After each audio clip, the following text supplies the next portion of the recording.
जय Hind and hello guys, स्वागत है आपका आपके अपने YouTube चैनल ज्ञानदेह होस्ट में। और इस वीडियो में मैं आपको बताने वाला हूं UP triple SC junior assistant भर्ती 2024-25 ऑनलाइन फॉर्म के बारे में कि कैसे आपको इस भर्ती का फॉर्म फिलअप करना है। तो आप इस वीडियो को देखते रहिए। इस वीडियो के अंदर आपको स्टेप बाय स्टेप पूरी जानकारी दी जाएगी, जहां पर आपको ये भी जानने को मिलेगा कि कौन लोग इसमें अप्लाई करने के लिए एलिजिबल है, क्या क्वालिफिकेशन चाहिए होगी, एज लिमिट कितनी चाहिए और साथ ही आप एप्लीकेशन फीस आपको क्या पे करनी है। तो पूरा इंफॉर्मेशन आपको इस वीडियो के अंदर दिया जाएगा, इसलिए आपको वीडियो को बिना स्किप किए पूरा देखना है। अगर उसके बाद भी आपके मन में कोई सवाल डाउट रह जाए तो आप कमेंट के माध्यम से पूछ लीजिएगा। और गाइज, अगर आपने अभी तक वीडियो को लाइक नहीं किया, वीडियो को लाइक कर दीजिए और जितना ज़्यादा हो सके शेयर कीजिए। साथ ही साथ अगर आप चैनल के ऊपर नए हैं तो चैनल को सब्सक्राइब करके बेल आइकन ऑन कर लीजिए। इसके बाद में गाइज, जो लिंक मैंने वीडियो के डिस्क्रिप्शन में दिया है आप ओपन करेंगे। इसको ओपन करने के बाद आपको जानने को मिलेगा कि इसमें 2702 पोस्ट निकाली गई है एंड जिसके फॉर्म आप 23 दिसंबर 2024 से लेकर के 22 जनवरी 2025 तक भर पाएंगे। एज लिमिट आपकी 18 से 40 साल के बीच रखी गई है एंड पोस्ट का नाम आपकी जूनियर असिस्टेंट है। सैलरी आपको 35,400 रुपये से लेकर के 1,12,400 रुपये दी जाएगी। और अप्लाई करने के लिए एप्लीकेशन फीस सभी कैटेगरी कैंडिडेट को 25 रुपये ही पे करनी है। फिर बात आती है अप्लाई की कि इसमें अप्लाई करने के लिए कौन लोग एलिजिबल है। तो गाइज, एक तो इसमें आपका UP triple SC PET 2023 score card होना चाहिए। अगर आपके पास पीईटी 2023 स्कोर कार्ड नहीं है, या फिर एक कह लीजिए कि अगर आपने पीईटी 2023 नहीं दिया था तो आप इसमें अप्लाई करने के लिए एलिजिबल नहीं हो। और अगर आपने पीईटी 2023 दिया था और उसमें आपका क्वालिफाइंग नंबर अच्छे रहे हैं तो फिर चाहे आप किसी भी स्टेट से है आप इसमें अप्लाई कर पाएंगे। इसके अलावा आप यहाँ पर 12वीं पास होने चाहिए और आपके पास ट्रिपल सी या फिर उसके बराबर का कोई भी कंप्यूटर कोर्स होना चाहिए। टाइपिंग भी आपको आनी चाहिए। अगर आप हिंदी की करेंगे तो आपकी स्पीड 25 वर्ड पर मिनट होनी चाहिए एंड यहाँ पर इंग्लिश की भी आपको आनी चाहिए। इसमें एंड करके बोला है और नहीं है, यानी कि दोनों ही आपको आनी चाहिए। इंग्लिश में आपकी स्पीड 30 वर्ड पर मिनट होनी चाहिए। तो ये चीज़ें आपने जान ली हैं। अब अगर आप इसमें दिए गए एलिजिबिलिटी के अकॉर्डिंग एलिजिबल है और इंटरेस्टेड है इस फॉर्म को भरने के लिए, तो आप कैसे भरेंगे ये जान लीजिए। आप इंपॉर्टेंट लिंक के सेक्शन में आएंगे और अप्लाई ऑनलाइन लिंक ओपन करेंगे। फिर आपके सामने कुछ ऐसा इंटरफेस आ जाएगा। अगर आप बाई चांस इस वेबसाइट के होम पेज पर आ जाते हैं तो आपको यहाँ पर नोटिफिकेशन एडवर्टाइजमेंट इस सेक्शन के ऊपर क्लिक करना है और आप इस वाले इंटरफेस पर आ जाएंगे। आप यहाँ पर पहले नंबर पर इस वैकेंसी को देख सकते हैं। अभी आप यहाँ पर अप्लाई के ऊपर क्लिक करेंगे। अप्लाई के ऊपर क्लिक करने के बाद यहाँ पर गाइज आप वेबसाइट से भी क्वालिफिकेशन की जानकारी चेक कर सकते हैं, जैसे कि मैं आपको यहाँ पर चेक करके दिखा रहा हूँ, जो कि आप यहाँ पर अभी देख ही सकते हैं। इसके अलावा यहाँ पर आप आएंगे और अब आपको इसमें अप्लाई करना है। तो अप्लाई करने के लिए आप सबमिट एप्लीकेशन इसके ऊपर क्लिक करेंगे।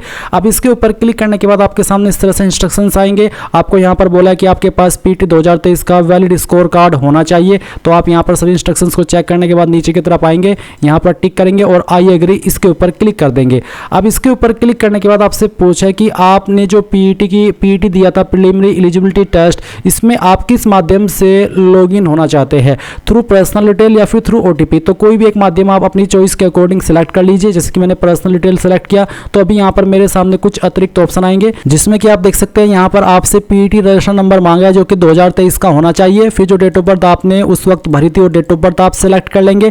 जेंडर आपका बताएंगे मेल या फिर फीमेल। उसके बाद में पूछा कि क्या आप यूपी के निवासी है, अगर हाँ तो यस, अगर नहीं तो आप नो करेंगे। कास्ट कैटेगरी आपकी क्या है वो आप यहाँ पर सेलेक्ट कर लीजिएगा, जो भी है वो आप सेलेक्ट कर लीजिएगा। उसके बाद ये वेरिफिकेशन कोड डालेंगे। सभी जानकारी चेक करते हुए क्लिक हियर टू प्रोसीड इसके ऊपर क्लिक करेंगे। क्लिक हियर टू प्रोसीड पर क्लिक करने के बाद आपके सामने जो इन्फॉर्मेशन आपने पीईटी के वक्त भरी थी वो इन्फॉर्मेशन आपको यहाँ पर देखने को मिलेगी, जो कि आप चेंज नहीं कर सकते। वही इन्फॉर्मेशन यहाँ पर रहेगी। जो जानकारी आपको भरनी होगी या फिर जो जानकारी आप इस सेक्शन के अंदर ऐड कर सकते हैं वो अभी मैं आपको यहाँ पर बताने वाला हूँ। आपको एक ऑप्शन देखने को मिलेगा कि additional as restriction other than above reason, यानी कि आपको यहाँ पर एक छूट का ऑप्शन मिल रहा है एज के अंदर। तो मान लीजिए अगर आप इसमें यस करते तो फिर आपको यहाँ पर कुछ अतिरिक्त ऑप्शन देखने को मिलते हैं, जैसे कि गवर्नमेंट ऑर्डर, कोर्ट ऑर्डर, सेवा नियमावली या फिर एनी अदर। तो मैं आपको बता दूं कि आपको इस ऑप्शन में कंफ्यूज नहीं होना है। जो छूट मिलती है एससी एसटी कैंडिडेट को 5 साल की गवर्नमेंट रूल्स के अकॉर्डिंग वो, और ओबीसी को 3 साल की वो, अगर आप इस वाले ऑप्शन में नो कर रहे हैं तो वो आपको तब भी मिलेगी। ये उस गवर्नमेंट रूल्स के अकॉर्डिंग की उस गवर्नमेंट रूल्स के अदर वाले ऑप्शन है,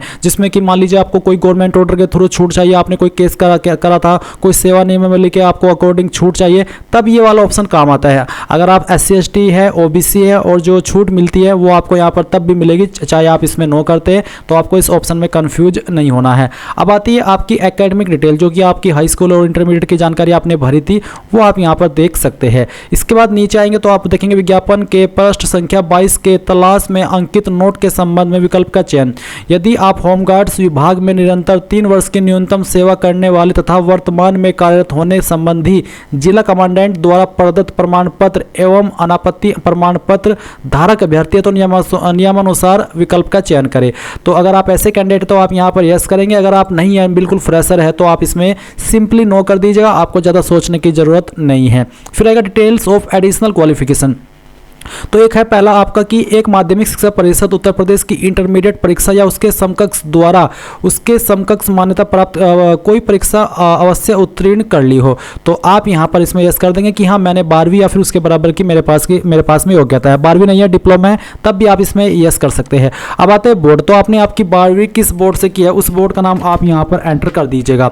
उसके बाद guys year of passing ration, तो आपने किस साल के अंदर आपकी 12वीं पास कर ली थी वो साल आप यहाँ पर सिलेक्ट कर लीजिएगा। फिर आता है सर्टिफिकेट या फिर रोल नंबर या फिर रेशन नंबर। तो आप यहाँ पर आपका जो 12वीं का रोल नंबर था वो एंटर कर दीजिए और सर्टिफिकेट यानी कि आपकी 12वीं की मार्कशीट कब इशू हुई थी यह डेट आपको आपकी मार्कशीट के ऊपर देखने को मिल जाएगी, वो डेट आप यहाँ पर सेलेक्ट कर लीजिएगा। फिर आपके नंबर किसके अंदर है, परसेंटेज या फिर ग्रेड सिस्टम। अगर परसेंटेज तो परसेंटेज सेलेक्ट कर लेंगे और उसके बाद में बताएंगे कि कितने नंबर आपको आए थे। 12वीं की इन्फॉर्मेशन तो आप ऑलरेडी यहाँ पर भर रखे हो, तो आप यहाँ पर यही इन्फॉर्मेशन भर दीजिएगा कि कितने नंबर आपको आए थे और कितने में से आए थे वो आप यहाँ पर टोटल मार्क्स में एंटर कर दीजिएगा। फिर नीचे की तरफ आएंगे, आपको देखने को मिलेगा 2 हिंदी और अंग्रेजी टंकन में क्रम से 25 शब्द प्रति मिनट और 30 शब्द प्रति मिनट की न्यूनतम गति होना आवश्यक है। तो दोनों आपको आनी चाहिए, ये इन्होंने पहले ही कंफर्म किया है। तो आप यहाँ पर इसमें यस कर देंगे, कोई एक आती है तो प्रॉब्लम हो जाएगी, आपको दोनों ही आनी चाहिए। फिर तीसरा है कि आपके पास यहाँ पर DOEACC सोसाइटी द्वारा प्रदान किया गया कंप्यूटर प्रचलन में CCC प्रमाण पत्र या किसी सरकार द्वारा मान्यता प्राप्त किसी संस्था द्वारा उसके समकक्ष प्रदान किया गया कोई प्रमाण पत्र, यानी कि CCC सर्टिफिकेट अगर नहीं भी है और आपके पास कोई अन्य सर्टिफिकेट है जो कि उसके लेवल का हो तो वो भी आप यहाँ पर इसमें यस करके उसकी जानकारी भर सकते हैं। आप यहाँ पर बताएंगे कि आपका सर्टिफिकेट किस इंस्टीट्यूट के द्वारा किस बोर्ड के द्वारा जारी हुआ है, किस साल के अंदर आपने पास किया था वो सिलेक्ट कर लेंगे। सर्टिफिकेट का नंबर या फिर रोल नंबर या फिर रेशन नंबर क्या था वो आप यहाँ पर एंटर करेंगे। कब आपका सर्टिफिकेट इशू हुआ है, अगर आपको एग्जैक्ट डेट मालूम नहीं है तो आप एक एक्सपेक्टेड डेट यहाँ पर सिलेक्ट कर लीजिएगा। फिर ये वेरिफिकेशन कोड डालिए और सबमिट के ऊपर क्लिक कीजिए। अब गाइज आपने जो भी इन्फॉर्मेशन अभी भरी और जो इन्फॉर्मेशन आपने OTR के अंदर भरी थी, PET के अंदर भरी थी, वो सभी आपको यहाँ पर देखने को मिलेगी। सभी जानकारी आप एक बार चेक करेंगे, नीचे की तरफ आएंगे और फिर आप click here to proceed for photo and signature इसके ऊपर क्लिक कर देंगे। इसके ऊपर क्लिक करने के बाद आपका फोटो और जो साइन है वो यहाँ पर आपको देखने को मिलेगा, जो कि आप यहाँ पर एडिट नहीं कर सकते, सिर्फ देख सकते हैं। अब आप फिर से कंटिन्यू इसके ऊपर क्लिक करेंगे। इसके बाद में गाइज आपके सामने ऊपर की तरफ आपकी वो इन्फॉर्मेशन आएगी जो कि अभी आपने भरी और आपको यहाँ पर जो इस सेक्शन के अंदर अपनी जानकारी भरनी है वो है आपका नेम ऑफ डॉक्यूमेंट, यानी कि ये वाला सेक्शन आपको भरना है, जिसमें कि आप देख सकते हैं एज प्रूफ आपका वैकल्पिक है, यानी कि ऑप्शनल है, देना चाहे दे सकते हैं, नहीं तो खाली छोड़ सकते हैं। रेसिडेंस प्रूफ यानी कि डोमिसाइल सर्टिफिकेट भी ऑप्शनल है, देना चाहे दे सकते हैं। पर अगर आपकी कैटेगरी SC ST OBC है तो आपको कास्ट सर्टिफिकेट की जानकारी देना अनिवार्य है, जो कि आपको देनी होगी, बिना इसके दिए काम नहीं चलेगा। अगर नहीं है आपके पास कास्ट सर्टिफिकेट तो बनवा लीजिए, बन जाता है एक से 2 हफ्ते के अंदर और 1 साल से पुराना नहीं होना चाहिए अगर आपके पास पहले से आपका सर्टिफिकेट है। तो अब आप यहाँ पर मान लीजिए एज प्रूफ दे रहे हैं आपके पास है, तो आप इसमें क्या क्या दे सकते हैं, इसमें आप आपका जो बर्थ सर्टिफिकेट है वो भी भर सकते हैं या फिर जो आपका 10th का सर्टिफिकेट है उसकी जानकारी भी भर सकते हैं। अगर 10th का सर्टिफिकेट दे रहे हैं तो आपको इसिंग अथॉरिटी में बताना कि कौन से बोर्ड के द्वारा आपका 10th का सर्टिफिकेट जारी हुआ है और किस डेट में आपका सर्टिफिकेट जारी हुआ है, वो भी आप यहाँ पर इस तरह से सिलेक्ट कर लेंगे जैसे कि मैं आपको इसमें सिलेक्ट करके दिखा रहा हूँ। फिर यहाँ पर गाइज आपको सर्टिफिकेट नंबर देना है जो कि आपका 10th का सर्टिफिकेट नंबर होगा और आपको आपके सर्टिफिकेट के ऊपर देखने को मिल जाएगा। एंड देन आप यहाँ पर अपडेट के ऊपर क्लिक करेंगे और उसके बाद में आप अपडेट डिटेल्स इसके ऊपर क्लिक कर देंगे। अब आप यहाँ पर देखेंगे कि आपकी जानकारी अपडेट हो चुकी है। अगर आप देख रहे हैं कि इसमें कोई जानकारी गलत हो गई है तो आप डिलीट के ऊपर क्लिक करके इसको दोबारा से यहाँ पर ऐड कर सकते हैं।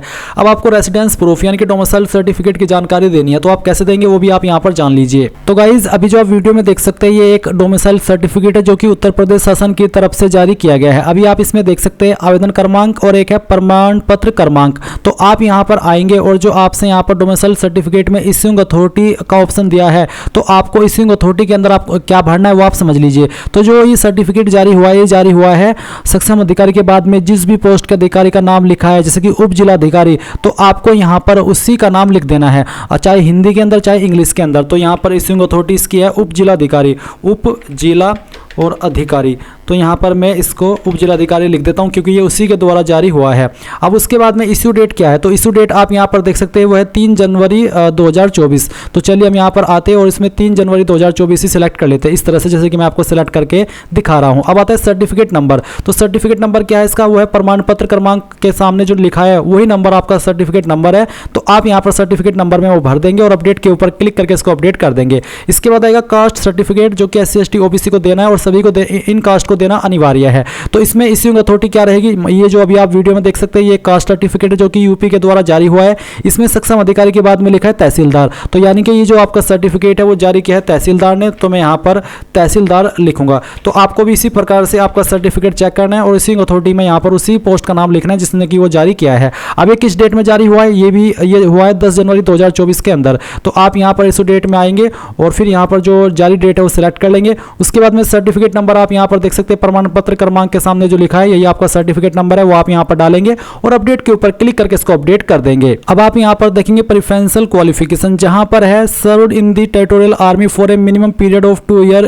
ओर्स, यानी कि क्या आपने प्रादेशिक सेना के अंदर कम से कम 2 साल की सेवा या उससे ज्यादा सेवा की है। अगर हाँ तो आप यस करेंगे, नहीं तो नो ही रहने देंगे। अगर आपके पास NCC भी सर्टिफिकेट है तो आप इस ऑप्शन में यस करेंगे, नहीं तो आप यहाँ पर भी नो कर देंगे। नाउ गाइस आपके सामने नीचे एड्रेस आएगा जो कि आपको चेक कर लेना है। फिर आप यहाँ पर डिक्लेरेशन के ऊपर टिक करेंगे। इसके ऊपर टिक करने के बाद में ये जो कैप्चा कोड आपके सामने है, कैप्चा कोड आप यहाँ पर फिल करेंगे और इसको फिल करने के बाद आप सेव एंड प्रोसीड इसके ऊपर क्लिक करेंगे। अब यहाँ पर जो भी जानकारी आपने भरी, अगर आप उसको एक बार प्रीव्यू करना चाहते हैं, देखना चाहते तो आप प्रीव्यू एडिट के ऊपर क्लिक करके देख लेंगे, नहीं तो आप proceed to payment of fee and final submission इसके ऊपर क्लिक करेंगे। इसके ऊपर क्लिक करने के बाद आपके सामने फीस का अमाउंट आएगा। अब यहाँ से आप क्लिक है टू पे इसके ऊपर क्लिक कर देंगे। अब आपके सामने कुछ ऐसा इंटरफेस रहेगा। अब आपको यहाँ पर स्टेट बैंक ऑफ इंडिया ये सिलेक्ट कर लेना है, यहाँ पर टिक करना है, प्रोसीड फॉर फी डिपोजिशन इसके ऊपर क्लिक करना है। अगेन आपके सामने पेमेंट रिक्वेस्ट कंफर्मेशन पेज है, एक बार फिर से चेक कर लीजिए और प्रोसीड के ऊपर क्लिक कर दीजिए।